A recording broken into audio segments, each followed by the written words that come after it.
자, 여러분 안녕하세요. 오랜만에 찾아온 진쌤입니다. 오늘은 NIPC 작년도 문제를 한번 풀어볼 겁니다.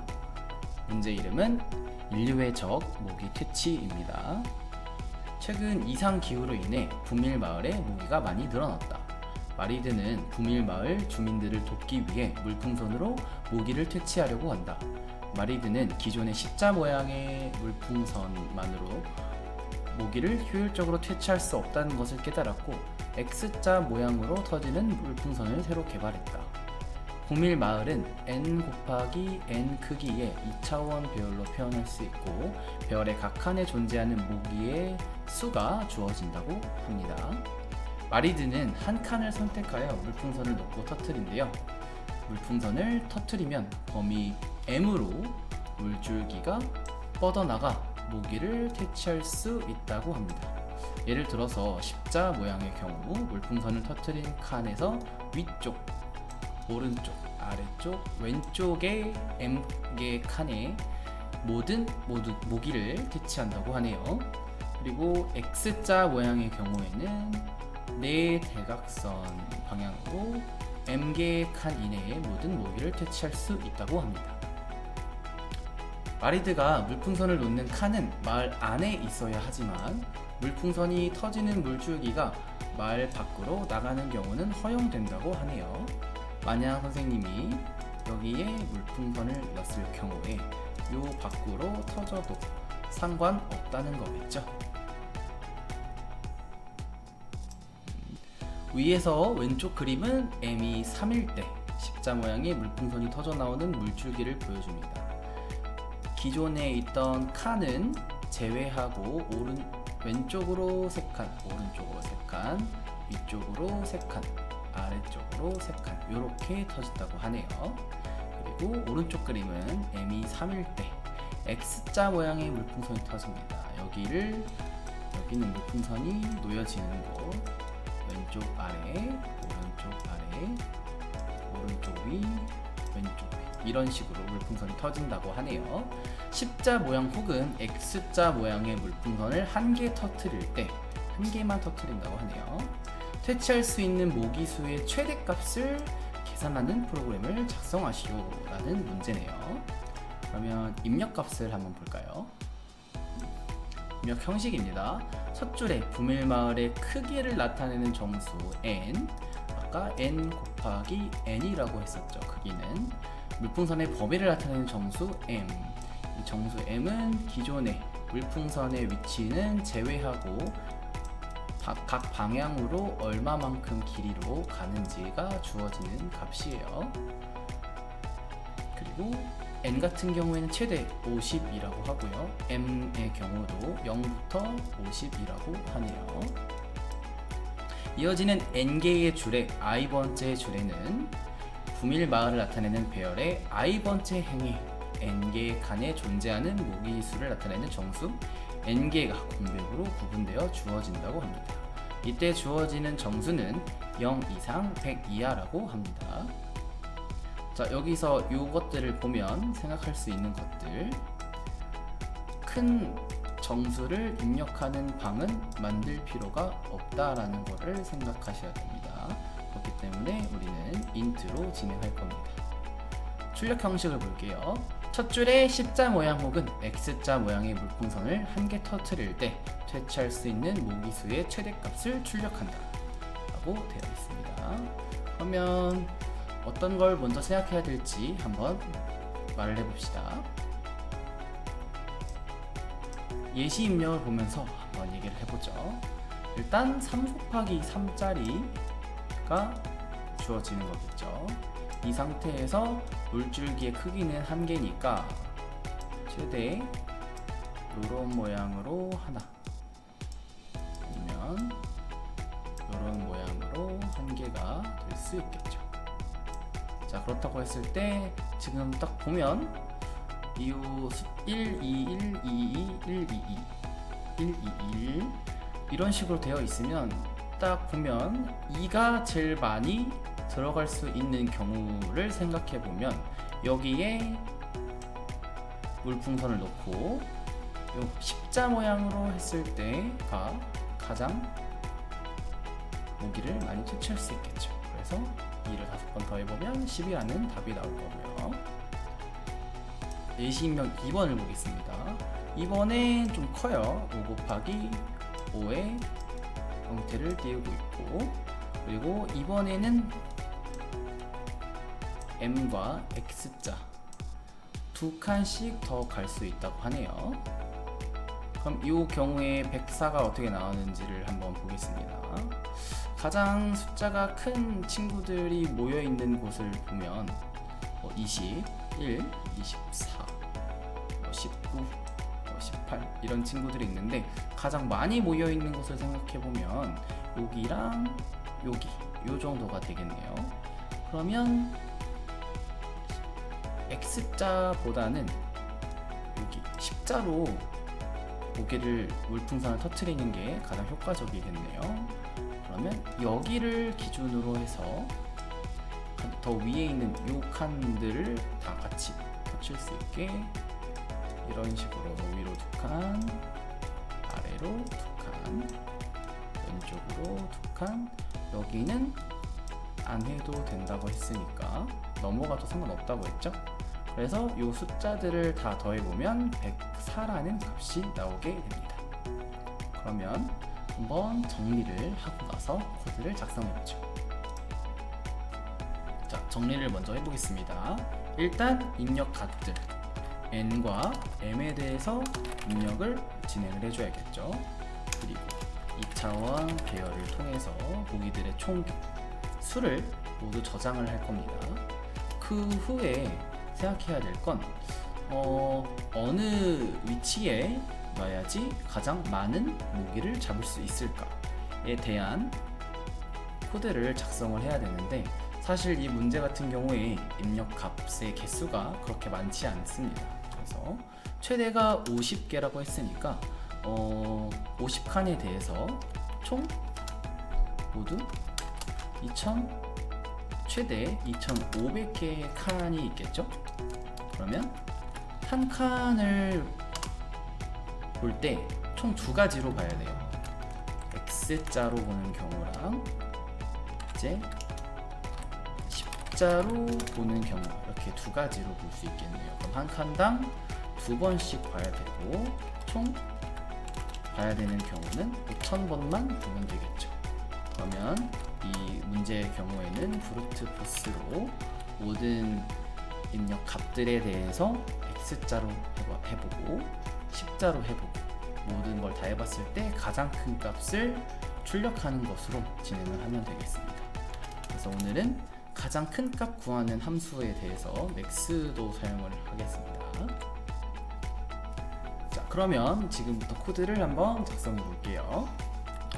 일단 마을의 크기와 물줄기의 길이 만들어 주고요.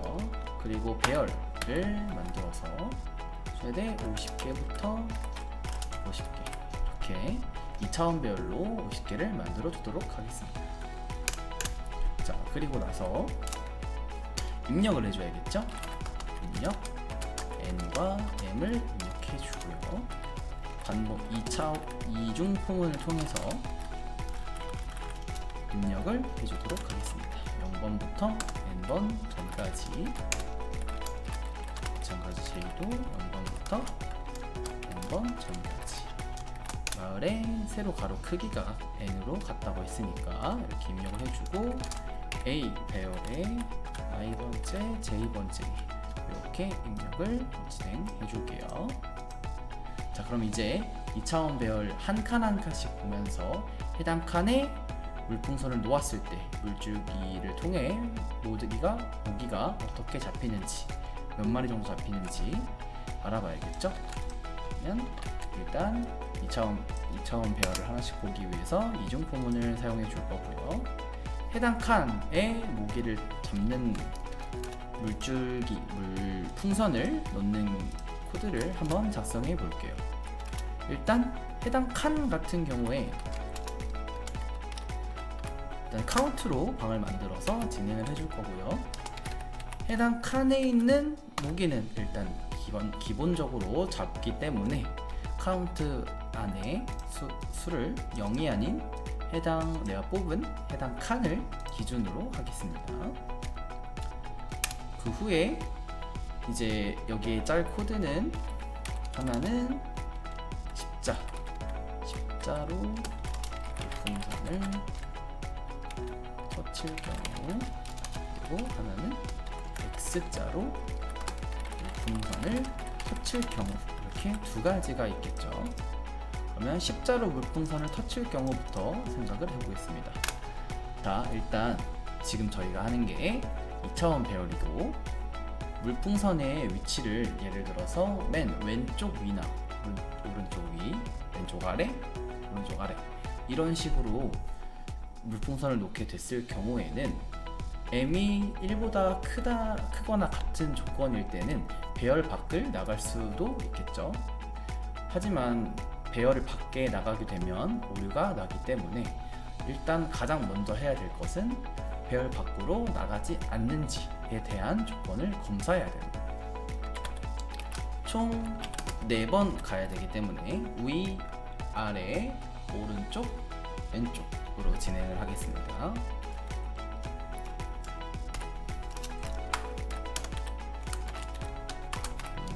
같은 거 썼군요. K로 진행하겠습니다. K 플러스 진행을 하면서 요 코드 같은 경우에는 만약 m이 3이라면 선생님 같은 경우에는 포문 안에 들어갈 조건에 대해서 생각을 할 때 실제로 선생님이 그렇게 크지 않는 숫자들을 넣어보고서 이게 정확한지 정확하지 않은지에 대해서 빠르게 한번 예시를 한번 들어보고 시작을 하는 편이에요. 예를 들어서 m이 3일 경우라고 한다면 해당 칸을 기준으로 위쪽으로 한 번, 두 번, 세 번 가야 되기 때문에, 그래서 n번 반복할 수 있도록 해주기 위해선 k 값을 초기 값을 1로 두고 n보다 작거나 같을 때까지, 그러면 총 3번 반복이 되기 때문에 이렇게 코드를 짜줬습니다. 그래서 보면 현재 번째보다 k번 올라가면 되겠죠. 죄송합니다. 반대로 해야겠군요. 배열 같은 경우에는 적은 수에서부터 시작을 해서 내려가면서 숫자가 올라가기 때문에 마이너스로 진행을 해줘야지 올라가는 코드가 되겠죠. 그래서 보면 A의 i-k 번째, i-k j 번째에 대한 값들을 일단 더해야겠죠. 그래서 카운트에 더하도록 하겠습니다. 카운트는, 하지만 요거 같은 경우에는 물줄기가 마을 위로 올라가게 된다면, 그러니까 마을 밖으로 나가게 된다면 사실상 셀 수 있는 값이 없게 되죠. 하지만 코드로 이렇게 작성하게 되면 없는 배열의 방의 값을, 없는 저장소의 값을 더하게 되기 때문에 컴파일 오류가 날 거예요. 그래서 여기서 나가지 않도록, 만약에 나갔다면 더하지 않도록 진행을 해줘야 됩니다. i-k가 위로 올라가는 거기 때문에 0보다 작으면 안 되겠죠. 0보다 작다면 해당 코드는 진행하지 않고 넘어가겠죠. 브레이크.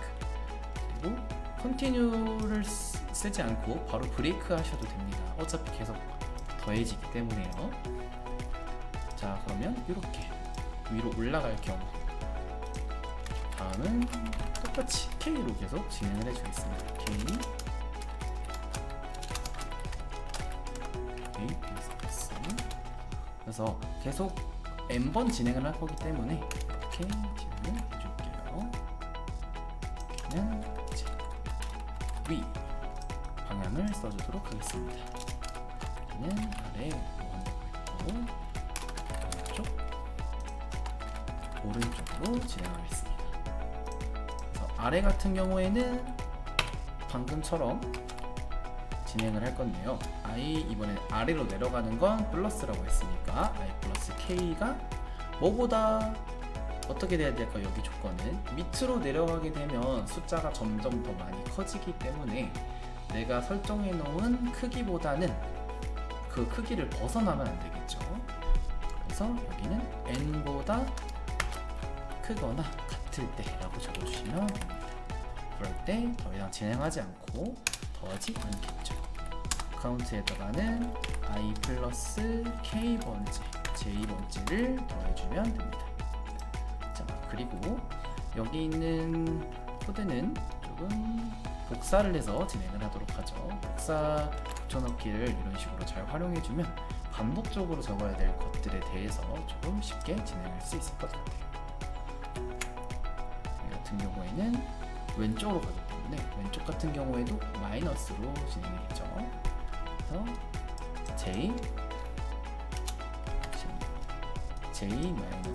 j-k번째가 0보다 작을 경우 j-k번째 브레이크 멈춰주고, 그렇지 않으면 해당 값을 더해주고, 다음에도 여기 거를 복사해보도록 하겠습니다. 이번에는 오른쪽이니까 플러스 k가 될 거고요. 여기는 j 플러스 k가 되겠죠. 그리고 i 값은 그대로 두고 j 플러스 k 이런 식으로 진행을 해줍니다. 자, 여기까지가 십자로 물풍선을 터칠 경우에 대해서 해봤고요. 자, 그럼 요거를 그대로 한번 복사해서 아래에다가 X자로 물풍선이 터질 경우에 대해서 한번 보겠습니다. 여기서는 이제 방향을 왼쪽 위, 이제 왼쪽 아래 이렇게 보고요. 이거는 오른쪽 위 이렇게 보고요. 오른쪽 아래 이런 식으로 봐주면 되겠습니다. 자, 마찬가지로 여기의 값들은 그냥 해당 1번부터 n번까지로 그대로 진행을 해줄 거고요. 고쳐야 할 곳은 조건이 조금 더 한 가지 더 추가될 것 같고 여기의 값들도 조금 바뀔 것 같아요. 그런데 여기의 경우에는 X자로 물풍선을 터칠 경우랑 십자로 물풍선을 터칠 경우가 두 개가 다른 경우이기 때문에 이 두 개끼리도 비교를 해주셔야 됩니다. 그래서 기존에 카운트로 만들었던 거를 하나, 카운트 1 이렇게 해주시고요. 하나는 카운트 2 이렇게 진행을 해주겠습니다. 마찬가지로 둘 다 똑같이 i의 j번째 값들을 집어넣고 시작할 겁니다. 그래서 여기의 경우에는 카운트 1으로 모두 설정을 해줄 거고요. 여기 아래 x자로 물풍선을 터치는 경우는 카운트 2로 수정을 해주겠습니다. 자, 그래서 i-k 왼쪽 위로 가기 때문에 i-k 맞죠? 근데 이번에는 왼쪽으로도 가기 때문에 j에 대한 조건도 적어주셔야 됩니다. 이거 위로 올라갈 경우, 위의 마을을 벗어날 경우 또는 왼쪽으로 벗어날 경우에 대해서도 조건을 이 둘 중에 하나라도 만족을 하게 되면 멈춰야 되기 때문에 코드를 이렇게 작성해 줬어요. 그리고 더하는 값은 a의 i-k 그리고 j-k번째에 있는 값을 더해야겠죠. 자, 그러면 왼쪽 아래를 보겠습니다. 자, 왼쪽 아래의 경우에는 아래 같은 경우에는 플러스로 가기 때문에 i 플러스 k가 n보다 클 경우, 마을 밑으로 내려갈 경우, 그리고 왼쪽이기 때문에 j-k가 0보다 작을 경우 이렇게 진행해주면 되겠죠. 마찬가지로 i 플러스 k, j-k 이런 식으로 진행해주면 되겠습니다. 자, 이번엔 오른쪽 위네요. 오른쪽 위로 갈 경우 i 마이너스 k가 0보다 작을 때 또는 j 오른쪽은 플러스죠. 오히려 j 플러스 k가 n보다 크거나 같을 때 이 둘 중에 조건 하나를 만족하면 그러니까 위로 올라갔을 경우나 아니면 이제 오른쪽으로 갔을 경우에 브레이크가 되게 해줄 겁니다. 마찬가지로 i-k, a 플러스 k 이런 식으로 진행을 해줄게요. 자, 그 다음엔 오른쪽 아래입니다. 오른쪽으로 간 거는 이미 돼 있죠. 여기 또는 오른쪽 아래이기 때문에 i-k로 진행을 해주겠습니다. 아래이기 때문에 플러스 k로 진행을 해줄게요. n 진행을 해주고 i 플러스 k를 추가해 주겠습니다. 그러면 마지막으로 잘못된 부분이 있는지 한 번 더 확인해 보겠습니다. 이렇게 진행을 해서 두 개에 대해서 모든 값들을 다 더했습니다. 그렇죠? 자, 그럼 더하고 나서 카운트 1에 있는 값이 큰지 카운트 2에 있는 값이 큰지에 대해서 한번 적어보겠습니다. 기존에 저희가 하던 방식은 두 방에 대해서 두 저장소에 대해서 어떤 값이 if문을 써서 이 방의 값이 더 클 때 이 값을 저장한다, 이런 식으로 진행을 했었는데 새로운 방을 굳이 만들지 않고도 진행할 수 있는 방법이 있어요. 사용 방법은 일단 헤더 파일로 알고리즘을 추가해 주고요. 알고리즘 후에 카운트 1과 카운트 2를 비교할 거잖아요. 이 두 개의 값에 대해서 비교를 해줄 겁니다. 이렇게 하면 이렇게 max 함수를 사용을 해서 이렇게 사용을 하게 되면, 예를 들어서 카운트 1이 30이고 카운트 2가 50이 들어있다 했을 때 이 값 자체가 숫자 50이 되는 겁니다. 그래서 근데 우리가 할 거는 매 회차마다 그 십자로 터지는 게 큰지 x자로 터지는 게 큰지를 구하는 게 아니고 최종적으로 어떤 칸에 어떤 모양으로 넣었을 때 가장 큰 값이 나오는지 최대값을 구해야 되는 문제이기 때문에 따로 이 모든 값들에 대해서 최종적으로 가장 큰 값을 저장할 방을 하나 만들어 줄게요. 그래서 방은 이름은 answer로 하겠습니다. 전부를 저장할 방이기 때문에 최대값, 모든 방에 들어갈 수 있는 값 중에 가장 작은 값이 0이기 때문에 0을 넣고 진행을 해줄게요. 그래서 더 간단하게 하는 방법, 그래서 지금 카운트 1과 카운트 2를 비교한 값을 또 answer과 비교할 겁니다. answer 방과 같이 비교를 해줄게요. max를 통해서 자, 한번 생각해 볼게요. 카운트 1 지금 m 십자로 모기를 퇴치했을 때의 값이랑 x자로 모기를 퇴치했을 때 값 중에 더 큰 값과 내가 가장 최대값을 저장해 놓은 값 중에 둘 중에 더 큰 값을 answer에 저장하는 거죠. 이렇게 진행해주면 되겠습니다. 그리고 나서 다 구했어요. 이제 해야 될 건 출력 answer 여기까지 해주면 코드가 종료되겠습니다. 자, 그러면 한번 컴파일을 통해서 정답이 맞는지 실행해 보도록 하겠습니다. 먼저 예시입력 1번입니다. 아까 정답은 10이었죠. 10으로 잘 등장하네요. 자, 그럼 2번 예시입력도 한번 해보겠습니다. 정답은 104였죠. 네, 104로 정답이 잘 나오게 됩니다. 자, 해당 문제의 경우 브루트포스 알고리즘이지만 입력값 자체가 그렇게 크지 않았고 단순히 2차원 배열을 통해서 해당 칸들을 잘 참조하고 해당 값들에 대해서 다 더한 다음에 최대값을 구할 수 있는지, 간단한 구현을 할 수 있는지 물어보는 문제였습니다. 아직 신청 기간이 조금 남아서 이 문제를 풀어보고 재밌다, 더 풀어보고 싶다 하는 친구들은 앞으로 이제 계속해서 NIPC에 대해서 풀이 영상이 올라올 테니까 다른 영상도 참고해주면 좋을 것 같아요. 그러면 다음 시간에 다른 문제 풀이로 돌아오겠습니다. 안녕.